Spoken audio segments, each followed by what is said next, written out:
Never did I ever think one simple decision to pull back on how many sneakers I bought at any given period in life and me continuing to document, my love for sneakers, but this change on the channel. Never did I ever think it would result in comments like this. And this isn't the first one that I've received. Like, I've shared recently on my community tab that someone else said, pretty much, hey, like the content just doesn't hit the same. And I know a lot of you will question, especially if you are a long time supporter, like this individual, quite possibly. Maybe you've been here since the start of it all, right? April 2018. Maybe you are going to say, TJ, why on earth would you bring this to light? Why on earth would you give this any attention, any oxygen? And I don't think you're wrong for posing that question to me. Because in a sense, I don't think that we should give this oxygen. But also, I'm going to let my experiences possibly be a lesson for you. Right? Just pocket this. Just throw it in your back pocket for a little bit. Because this isn't just about sneakers. It's not just about me deciding to change my buying behavior, spend less on sneakers, buy less sneakers overall. That's not what this is just about. And you may encounter something very similar in your own life. And maybe you can reference back to this. And I'm saying that because I've shared other experiences, right? I shared my experience of choosing to funnel, extra money that I was earning towards paying down the principal of my student loans and eventually paying off my student loans completely. That's done. August 2024. I'm done with that. And by documenting that, a lot of you shared that I helped encourage you to maybe pause on what you were buying, the extra things, the material things that you really didn't need, to instead, pay off your student loans, pay off a credit card, pay off a car. And then it just opened up, your income in such a really big way. It was freeing. It was gratifying. It brought you some peace because there's nothing like not having that payment over your head. So just as I shared that, I'm going to share this with you guys. So you saw it on screen. You saw it on screen here. This is what we're going over. Hey, TJ, I was following your content around 2019 or 2020, but you fell off big time, man. The part of this that really confused me is the video in which this was written on. It wasn't written on a video where I gave a really hot take, right? Like a hot take that I think the black, gray, and white jellyfish is the one that I would put at number one in terms of colorway because I think it's the more wearable, right? I think it's a better cost per wear. I could understand maybe this being on a video where it seems like I have a controversial take. I could see that. I could see it having been on any of the things in which I've questioned consumer behavior, brand behavior. I could see that.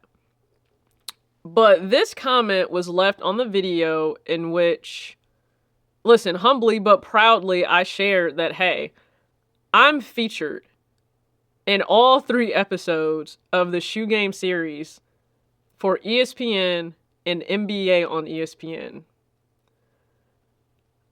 If you are anyone, you played sports growing up, you've loved sneakers since you were little, the idea that you would be featured or be a part of something on ESPN in relation to the NBA and quite possibly sneakers, it's not even something that crosses, your mind. It's not. And, let me remind you also, because this is never lost on me, I'm not some big channel. I don't even have 50,000 subscribers. Who knows when I even hit that? And I still don't necessarily think I hit the 100,000 subscriber mark, right? I don't. And I'm not big in terms of just being a creator on really any other platform. I'm not. There are so many other creators, of course, they could have chosen to have featured and to get their take and their opinion and, have their knowledge provided. And they chose me. And I'm forever grateful for that. I don't take that for granted. Truly like a insane, I guess, like a bucket list item that I wouldn't even say I thought should be on the list, because when is that ever going to happen? That's what they chose to write this comment. This is the video they chose to say that on. The fall off is ESPN. If the fall off is ESPN, I will keep falling like Alicia Keys. I will keep falling like Alicia Keys, okay? I will keep falling. Because looking back at October, I did an October dump on my Instagram. And October, just in the month itself, it feels like a year of wins. And the experiences, you know, again, gifts, first, this feature. I think I want you guys to take away that how someone else decides to define what being on is or what success is, if you let their definition guide how you live and how you move, not only are you possibly going to be unfulfilled, but you're just going to misstep in a way that has nothing to do with what would really fulfill you in terms of success. Right? Because let's kind of dive into, I guess, like, what would be success to them. So your content has watered down and you barely get kicks anymore. So I fell off because my decision to not spend thousands of dollars a year on sneakers anymore. I fell off because I've decided to not buy anywhere from 3 to 5 pairs of sneakers a month, every single month. That's the fall off. So the fall off is pulling back from consumerism. The fall off is contentment with what I already have. The fall off is being at peace with so many things I already own that I enjoy. So being on, in their eyes, has to do with how many sneakers you're showing on YouTube at any given moment. This is why how someone else wants to define being on or success, please don't let that define it for you. Because one, I never set out to really do anything when I just started this. I just wanted to share. And you guys probably get this. When you are the person that's passionate about something that really was niche for a while, such as collecting sneakers, you can't necessarily always talk to everybody in your everyday life about that. So to get this creativity out, you know, to others on a platform like this, like, you connect, you build community that way through your shared passion. But I also just wanted to bring some accountability and some responsibility to it. Little did I know the doors it would open, the experiences that I would have, right? I couldn't have predicted that at all because I didn't set out, I didn't have expectations. My idea of whatever being on is, I promise you it's not defined by how many shoes I'm buying per month. As a reminder, also, I've still had like 15 pairs added to my collection in 2025. It's just a matter of I don't have to sit there and just buy them. That's a blessing, which is why I've been giving away so many shoes. I want to continue to pass that along, but what does a fall off is ESPN, right? I can look back and know that I've done a campaign for Nike, paid. I've helped roll out collaborations with Adidas. I've been on a year-long project with Adidas.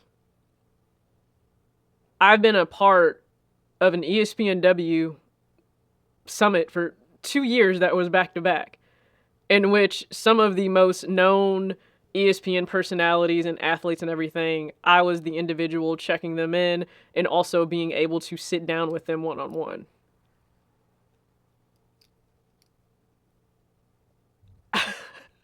I'm so glad that I don't let materialism be the barometer, be the gauge, be the bar in which I'm trying to reach. It would just feel like such, I don't know, I guess disappointing if that's how I chose to really mark the time that I've spent in this space. They said, you like the auntie of the game. I guess that just comes with getting older because you are like 30, right? Actually, and I'm very open about my age, I am currently 35. I will turn 36 on November 21st. So I've already entered auntie status quite a bit ago. Why on earth the age has anything to do with this, I'm not certain. Because I already made a video that popped off this year in which I clearly stated being into kicks over the age of 30 is absolutely positively not childish. caring what someone else perceives about your passion or your interest, I would think that that's actually pretty childish. See, once you've hit like 35, I would hope that you're not seeking the external validation of strangers who give nothing about you, who do not give two shits about you. I die tomorrow, you're not showing up. So why would I care? Why would I adjust how I move, what I do, my actions? Why? I wouldn't. I am so blessed and grateful to have made it to 35, approaching 36. And I would hope any individual, if you are already here, and a lot of you are, you've already shared, like, you know what? I did change how I did certain things. Maybe in what I bought, how much of it I bought. And there really does appear to be such contentment in that. And I love that you all share that. I really, really do. Because same. There isn't FOMO because I'm not interested in buying all the things that I was interested in buying before. And yet I still watch so many of my peers' videos in which they are showing, unboxing, reviewing, trying on, giving you a breakdown on foots. I watch all of that for sneakers I have zero intention to buy because I still enjoy maybe their creativity, their perspective, or the shoe itself. I can enjoy something and not consume it by actually needing to own it. And that seems to be such a foreign concept on sneaker YouTube right now. And no one could have ever prepared me that this is what would happen when I shared, hey, I'm pulling back. And maybe it's because I backed it up by actually following through on that. I don't know, but I've never been happier with where I am in life, like truly overall. It's a season of change. It's a season of introspection. It's a season of wins in such unexpected ways. And I just hope, again, you take from this, do not let someone else's idea or perception or bar of success or being on make you think you're making, the wrong decisions or you're going the wrong way for you. No, stay on that path that you're on. Stay on that path that you're on. So again, I know a lot of you are going to comment, there's no way you did a video on this. I did, more so for other people, not necessarily for me. So if you guys haven't already, please check out the recent videos, okay? Because one, there's a video up just in relation to me being very excited and inspired to shop in my own closet, style pairs I already own. We got clothes at home. Okay, there is a short up in which, yes, I did. I cut this hat. I'm not the first to do that. I was inspired to do that based on a video I saw on Instagram, and quite a few loved it on Instagram. So you can comment your thoughts below. It won't be for everyone. Everyone is not going to like the fact that I cut and I distressed this hat, but everybody also doesn't like distressed denim. So no love lost there. But yeah, I just wanted to get that out. I appreciate you guys tuning in for any and all of the positive support. As always, act your age, not your shoe size. Peace.